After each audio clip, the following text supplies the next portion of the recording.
Hello and welcome to the challenges of ethical egoism. I'll be covering the three main challenges that are in the syllabus. So everyone listen, they're important. Please shut up and just watch it. So our first challenge is talking about the destruction of community ethos and anarchy. So with anything, we need to be able to define our key term, which is of course anarchy. And this is defined by a state of disorder due to an absence or non-recognition of authority or other controlling systems, like a government or a lawmaking system, which is something we're quite used to in this country, and therefore our country is not in a state of anarchy.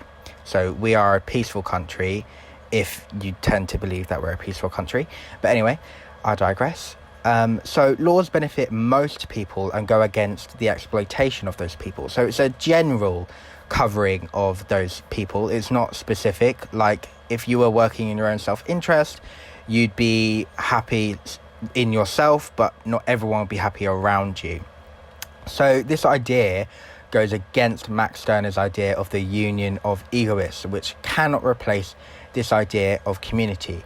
Again, if we're working in our own self-interest, we cannot work in the interest of others as well. It just does not make any logical sense. I'm sorry. Our second challenge we need to talk about is the occurrence of social injustice. So our key term is of course social injustice, which is defined by an unfairness in society. So conflict is of course inevitable when people are pursuing their own self-interest. For example, if I was to rob a bank, people are going to have conflict with me because I'm taking their money, but I'm thinking in a way where I'm like, oh, this money is for me, I'm working in my own self-interest, la la la la la, I'm Max Stirner, I'm a bit weird, whatever.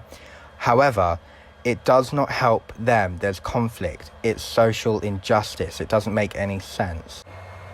So the last thing we need to talk about in this bit is that ethical egoism actually gives no way to resolve this issue.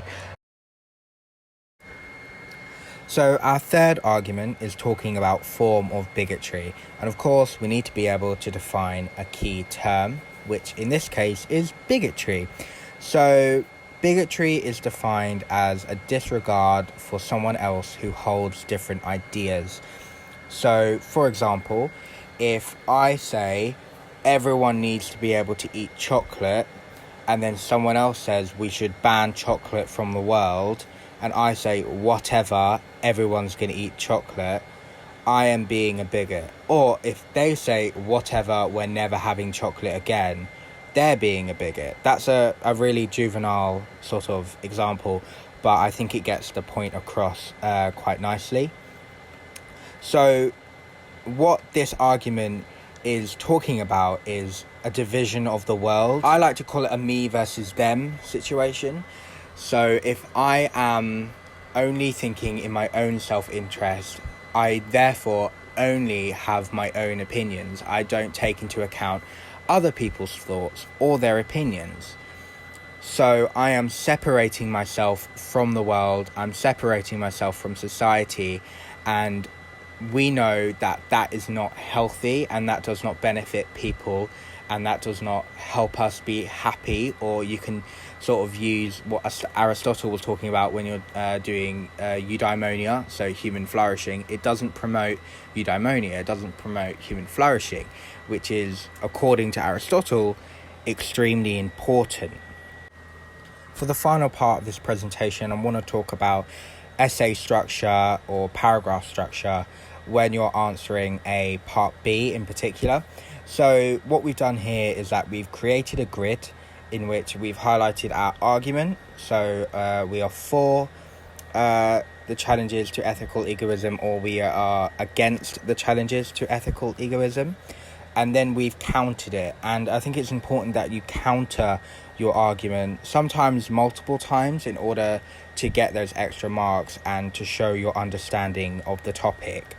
And it's also a really good thing if you're able to link into other subjects we've talked about in order to show the examiner you know what you're talking about. So for here, we've linked to natural moral law, and we've said that natural moral law is better as there are absolute rules that specify acts that are wrong or right. For example, do not murder in the 10 Commandments. That's one of our bog-off quotes, so that's really important to remember and really easy to remember. But also, we've talked about how cultural relativism is an important argument to talk about, and we've also talked about how ethical egoism isn't dependent on religion, so it can be universalized, and we talked about spooks, and we've countered with anarchy. And so it's really important that to make a beautiful essay, you counter your arguments, you really stress the fact that you know what you're talking about in this essay.